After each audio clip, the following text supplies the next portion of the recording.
فاریہ، چھوڑو علینا کو۔ عاقب علینا کو فاریہ کے قبضے میں دیکھ کر دھاڑا تھا۔ فاریہ نے گن علینا کے ماتھے پر رکھے ایک بازو سے پکڑا ہوا تھا۔ علینا خوفزدہ سی پھٹی نگاہوں سے فاریہ کو دیکھ رہی تھی۔ بھائی، میں پولیس کو فون کرتا ہوں۔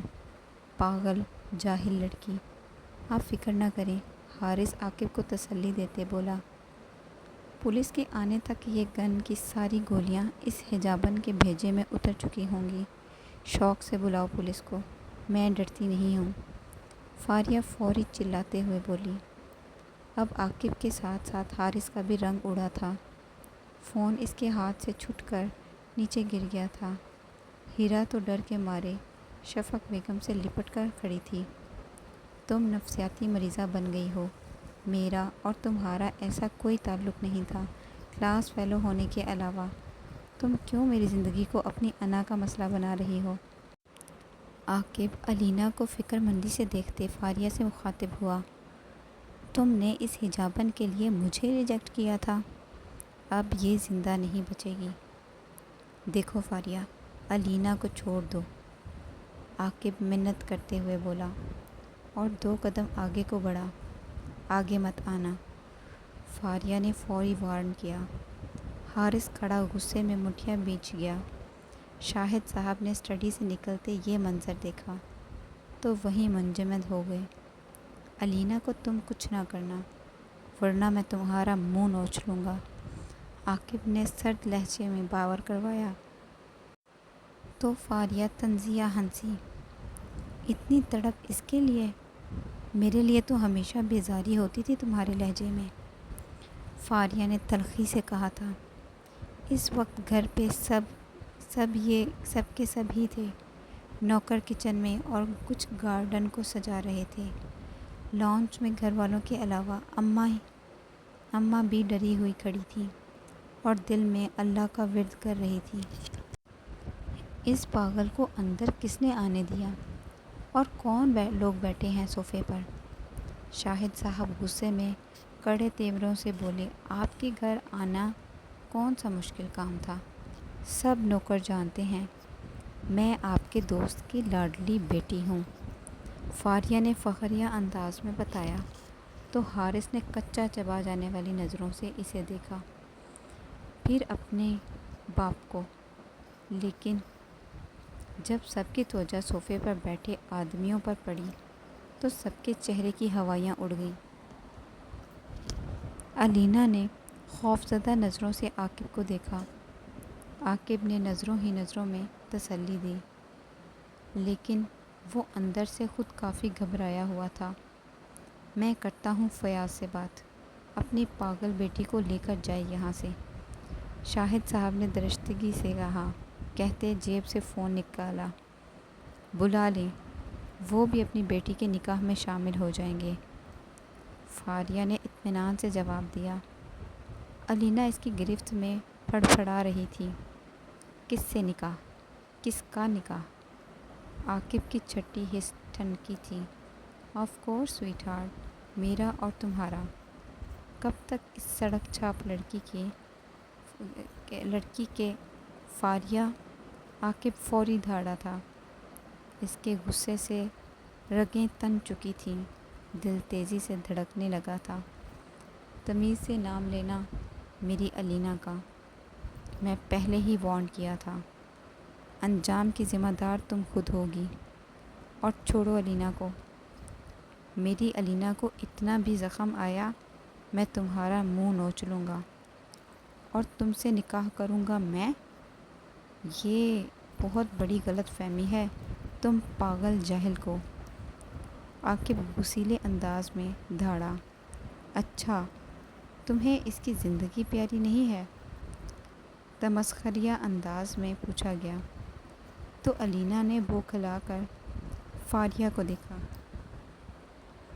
مجھے اپنی علینا کی زندگی بہت پیاری ہے، عاقب علینا کو نظروں میں رکھے آہستہ آہستہ قدم اٹھانے لگا۔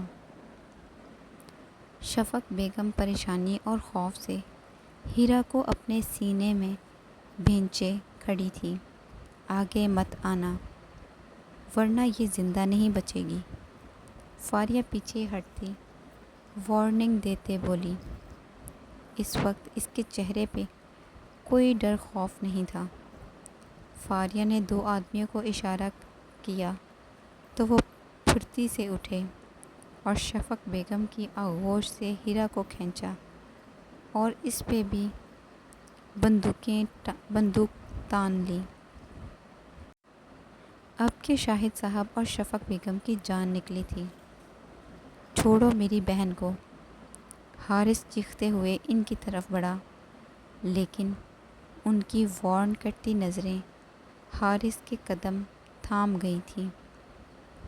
عاقب اور علینا نے بھی پہلے ہیرا کو تڑپ کر دیکھا، جو بے آواز رونے کے ساتھ ساتھ خوف زدہ تھی۔ پھر ایک دوسرے کو قریب سے دیکھا۔ وہاں پر کھڑے سب ہی خود کو بے بسی کی انتہا پر محسوس کر رہے تھے، کیونکہ پولیس کو فون کرتے تو ان کے آنے تک کچھ بھی ہو سکتا تھا۔ وہ فاریہ کا جنون دیکھ چکے تھے، رسک نہیں لے سکتے تھے۔ فاریہ نے علینا کو سختی سے دبوچا ہوا تھا، جس کی تکلیف اس کے چہرے سے واضح نظر آ رہی تھی۔ بولنے کی سکت اس میں تھی نہیں۔ عاقب اضطرابی کیفیت میں کبھی باپ کو دیکھتا، کبھی حارث کو۔ جتنی دیر سوچنے میں لگاؤ گے، بیوی کے ساتھ ساتھ بہن سے بھی ہاتھ دھو لوگے۔ اگر میں برباد ہو رہی ہوں تو آباد تم بھی نہیں رہو گے۔ یہ کیا غنڈہ گردی ہے؟ تمہیں شرم نہیں آتی؟ تم ایک لڑکی ہو، تمہیں زیب نہیں دیتا یہ سب؟ اتنی آگ لگی ہے تو مجھ سے شادی کر لو، کیوں بھائی کے گھر کو توڑ رہی ہو؟ وہ تو شادی شدہ ہے، کنوارا تو میں ہوں، حارث نے غصیلے انداز میں باور کرایا۔ تو فاریہ اسمریہ انداز میں ہنسی۔ جو بات تمہارے بھائی میں ہے وہ تم میں نہیں، آنکھ دباتے بے باکی سے کہا گیا۔ حارث تو شرمندگی کے مارے اس سے نظریں نہیں ملا پایا تھا۔ یہی حال عاقب کا بھی تھا۔ چھوڑو میری بہن کو اور بیوی کو، تم جیسی عورتیں کچھ نہیں کر سکتی۔ عاقب کے کہنے کی دیر تھی کہ فاریہ نے آدمیوں کو کچھ اشارہ کیا تو انہوں نے ہیرا کے بالوں کو سختی سے دبوچا اور ایک آدمی گن اس کے ماتھے سے لے کر گردن تک پھیرنے لگ گیا۔ ہیرا کی تو چیخیں نکل گئیں اور رونے میں مزید شدت آ گئی۔ وہ تو خریدے ہوئے آدمی تھے، اس لیے چپ چاپ حکم کی تعمیل کرتے جا رہے تھے۔ علینا نے ڈرتے ہوئے ہیرا کو دیکھا تو وہ لرز کر رہ گئی۔ آج تک کبھی اس نے ہیرا کو اتنا خوف زدہ اور روتے ہوئے نہیں دیکھا تھا۔ علینا خود سوچ کر کانپ گئی تھی کہ ہیرا کے ساتھ کیا ہو گیا۔ پھر شفق بیگم اور شاہد صاحب کو بے بس کھڑے دیکھا اور حارث کو پریشانی سے بالوں میں ہاتھ پھیرتے خود پر ضبط کرتے دیکھا، اور جب اس کی نظر عاقب پر پڑی تو علینا کو لگا وہ واقعی ہی اس کی محبت کے آگے ہار جاتی ہے۔ 1 منٹ لگا تھا اسے فیصلہ کرنے میں۔ اسے خود سے زیادہ ہیرا کی پرواہ تھی، اسے بس ہیرا کی عزت اور جان بچانی تھی۔ کر کیوں نہیں لیتے نکاح؟ جب میں اور ہیرا مریں گے تب بھی تو کریں گے نا؟ آپ سوچ کیوں رہے ہیں؟ علینا اونچی آواز میں چیخی۔ اسے خود نہیں پتا تھا اس میں یہ ہمت کیسے آئی۔ عاقب نے صدمے اور بے یقینی سے علینا کو دیکھا۔ وہ علینا کے تاثرات کے سامنے منجمد ہو گیا، کیونکہ علینا نے جس لہجے میں کہا تھا اس کے پاس علینا کی بات ماننے کے علاوہ کوئی چارہ نہیں تھا۔ آپی، میرے کہنے پر انہوں نے نکاح کیا تھا، اور آپ کو پتہ ہے نکاح کے دوران وہ پترائی آنکھوں سے صرف مجھے دیکھ رہے تھے۔ ان کی آنکھوں میں اتنی بے یقینی تھی کہ وہ کچھ کہہ ہی نہ پائے، لیکن مجھے ان کی بہن کو بچانا تھا۔ اگر اسے اس پیاری لڑکی کو کچھ ہو جاتا تو میں کبھی خود کو معاف نہ کر پاتی۔ سحر ہچکیوں سے روتی بتا رہی تھی، اور ایمان اپنی بہن کی قربانی کا سوچ کر ہی ڈھل گئی تھی۔ نکاح کے دوران سب افسردہ سے کھڑے تھے۔ شاہد صاحب تو ہیرا کو لیے اوپر چلے گئے تھے۔ حارث اپنے بھائی کا سہارا بنا کھڑا تھا۔ شفق بیگم نے خفگی سے علینا کو دیکھا، جو بے جان کڑی عاقب کو دیکھ رہی تھی۔ جان تو عاقب کی بھی نکل گئی تھی۔ جس گھر میں تھوڑی دیر پہلے خوشی کے قہقہے گونج رہے تھے، اب وہاں ایک پاکیزہ رشتہ جڑنے کے بعد بھی صفائے ماتم چھایا ہوا تھا۔ اچھا فیصلہ کیا ہے تم نے۔ آج رات آپ کے گھر پارٹی ہے، تو ساتھ میرا اور عاقب کا سرپرائز ریسیپشن ہوگا۔ چلو رات کو ملتے ہیں ڈیئر سوتن۔ اور ہاں، آج رات پارٹی میں مجھے تم نظر نہ آنا، ورنہ تمہاری نند فاریہ خوشی سے چہکتے ہوئے بولتے وارن کرنا نہ بھولیں۔ اب نکلو یہاں سے، اپنے یہ 2 ٹکے کے غلام لے کر۔ رات کو اگر تم آئی تو جان سے تمہیں میں ماروں گا۔ حارث غصیلے لہجے میں بولا تو فاریہ نے خون خوار نظروں سے اسے دیکھا۔ البتہ عاقب بنا تاثر کے چٹانوں جیسی سختی چہرے پر سجائے علینا کو گھور رہا تھا۔ رات کو میں تیار ہو کر آؤں گی، میری بات یاد رکھنا۔ فاریہ علینا کا گال تھپ تھپاتے کہہ کر جس طرح خاموشی سے آئی تھی، اسی طرح علینا کی زندگی خاموش کر کے چلی گئی۔ عاقب ہارے ہوئے انسان کی طرح پلٹ کر لمبے لمبے ڈگ بھرتا اپنے کمرے میں چلا گیا اور دروازہ ٹھیک کر کے بند کیا، جس کی آواز سے علینا کیا پورا شاہد ولا تک ہل گیا تھا۔ بھابھی، آپ کو ایسا نہیں کرنا چاہیے تھا، ہم نے کچھ نہ کچھ کر ہی لینا تھا۔ بھائی پہ اور مجھ پر بھروسہ نہیں تھا؟ حارث ایک شکایتی نگاہ علینا پر ڈال کر یہ جا وہ جا۔ علینا لاؤنج میں اکیلی کھڑی چاروں اطراف دیکھتے دیکھتے وہیں ڈھہ گئی۔ اماں بی نے فوری آگے بڑھ کر اسے اپنی آغوش میں لیا تھا۔ آپی، میں نے اپنے ان ہاتھوں سے اپنی زندگی سونپ دی، سحر نے کپ کپاتے ہاتھوں کو ایمان کے سامنے کرتے بھیگی آواز میں بتایا۔ سحر، تم نے بہت بڑا اور کڑا فیصلہ کیا تھا۔ کوئی بھی لڑکی اپنے شوہر کی شادی اپنی آنکھوں کے سامنے ہوتے کیسے برداشت کر سکتی ہے؟ وہ بھی ایسا شوہر جو اپنی زندگی تک وارنے پہ تیار ہو۔ ایمان نے سحر کو اپنے سینے میں بھیجے بالوں میں ہاتھ پھیرتے دلاسا دیا۔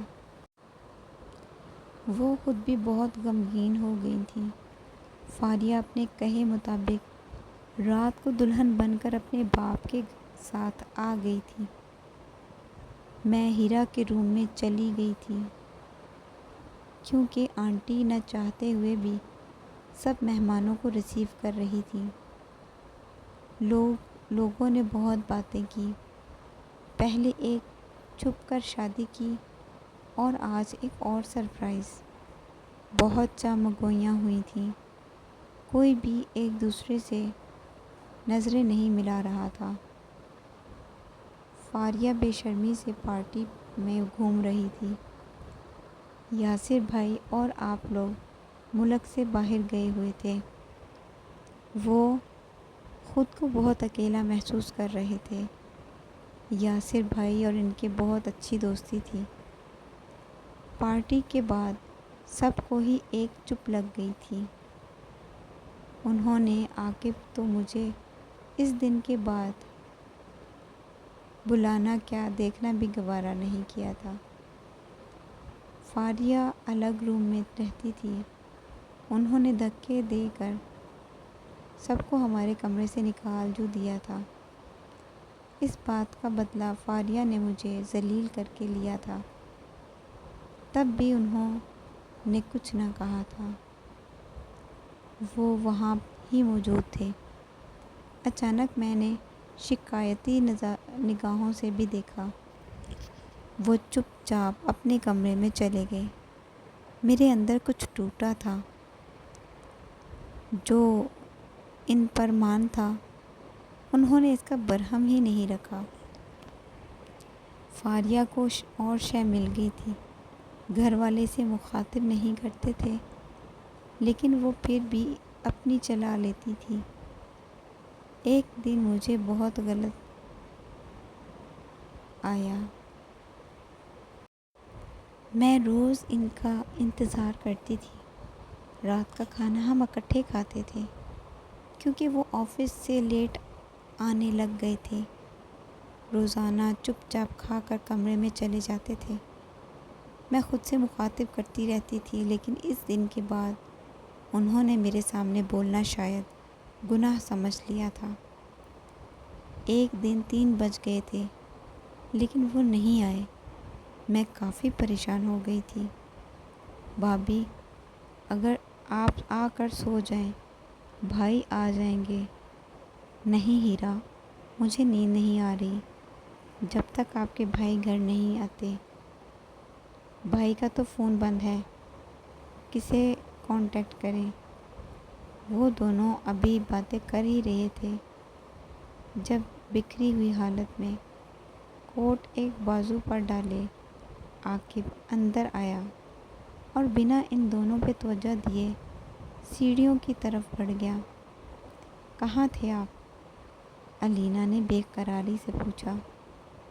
بھائی، بھابھی کب سے آپ کا ویٹ کر رہی ہیں، کہاں چلے گئے تھے؟ ہیرا نے بھی نرم لہجے میں پوچھا لیکن وہ علینا کے ساتھ ساتھ ہیرا کو بھی سرد نظروں سے دیکھے بنا کچھ کہے اوپر چلا گیا۔ ہیرا کو تو اپنا آپ مجرم لگنے لگ گیا تھا۔ وہ شرمندہ ہوتے پلٹ گئی۔ علینا کچھ سوچتے عاقب کے گھر گئی۔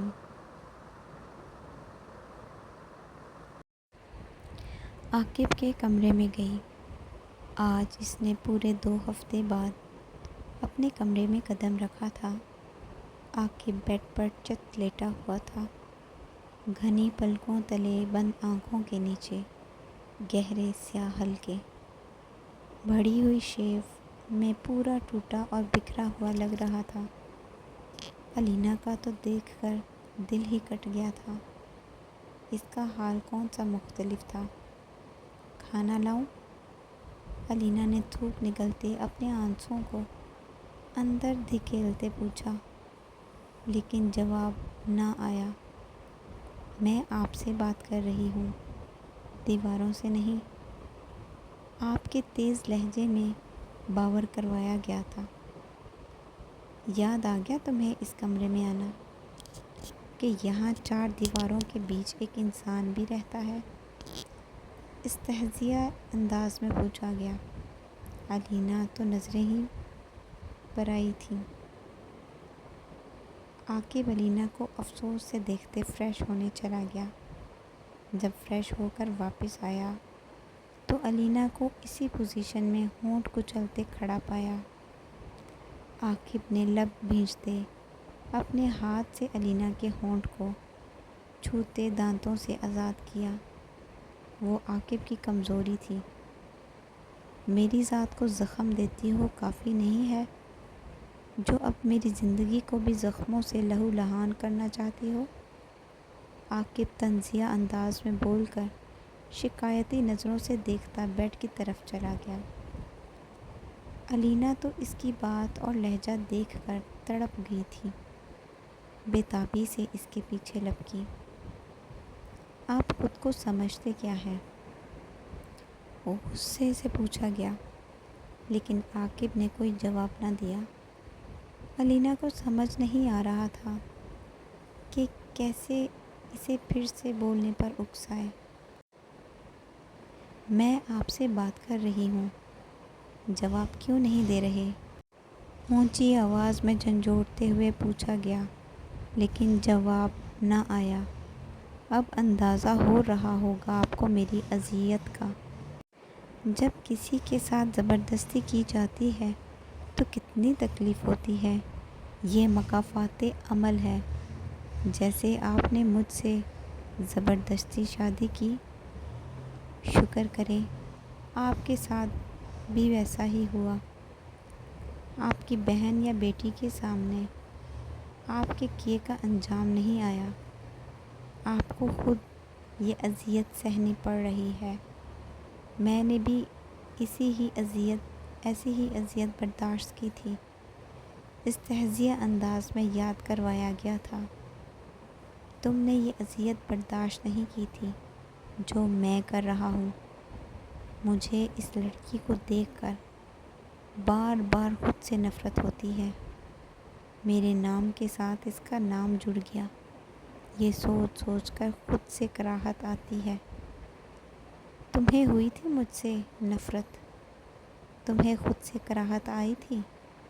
نہیں، تمہیں مجھ سے نہ نفرت ہوئی تھی نہ کراہت۔ تمہارے دل میں پہلے عزت اور احترام تھا جو کبھی نہیں بدلا۔ پھر عزت و احترام نے محبت کی جگہ لے لی۔ بولو، کیا فرق ہے تم میں اور مجھ میں؟ تمہاری اذیت کیا تھی اور میری اذیت کیا ہے؟ عاقب درشتے سے علینا کے بازو سختی سے دبوچے، جھنجھوڑتے ہوئے بولا۔ اپنے سوالوں کے جواب اس نے خود ہی بتا دیے تھے۔ علینا کی بولتی ہی بند ہو گئی تھی۔ عاقب کے ہاتھ اس کو اپنے بازو میں دھنستے ہوئے محسوس ہوئے تھے۔ ٹھیک ہی تو کہا تھا اس نے۔ اس کی اذیت اور عاقب کی اذیت میں بہت فرق تھا۔ پہلے کی اذیت میں محبت کا وجدان تھا، اب کی اذیت میں صرف دل کو چیرنے والی تکلیف تھی۔ علینا تو سر اٹھا کر عاقب کو دیکھنے کی بھی قابل نہیں رہی تھی، جس کے چہرے پر اس وقت کرب ہی کرب تھا۔ ٹھیک کہہ رہی ہو، میرے کیے کی سزا مجھے ہی ملی ہے اور تم نے ہی دی ہے۔ علینا کیوں کیا میرے ساتھ ایسا؟ عاقب علینا کے چہرے پر جھکا ہو بولا۔ میری محبت میں کہاں کمی رہ گئی تھی جو مجھ پہ بھروسہ ہی نہ کر پائی تھی اور مجھے کسی اور کو سونپ دیا؟ عاقب کے روانگی سے بولتے بولتے آنکھوں سے آنسو نکلنا شروع ہو گئے تھے جو علینا کے چہرے پر گر رہے تھے اور اس کا چہرہ بھی بھگو رہے تھے۔ تم نے میری سانسوں کے ساتھ کھیلا ہے۔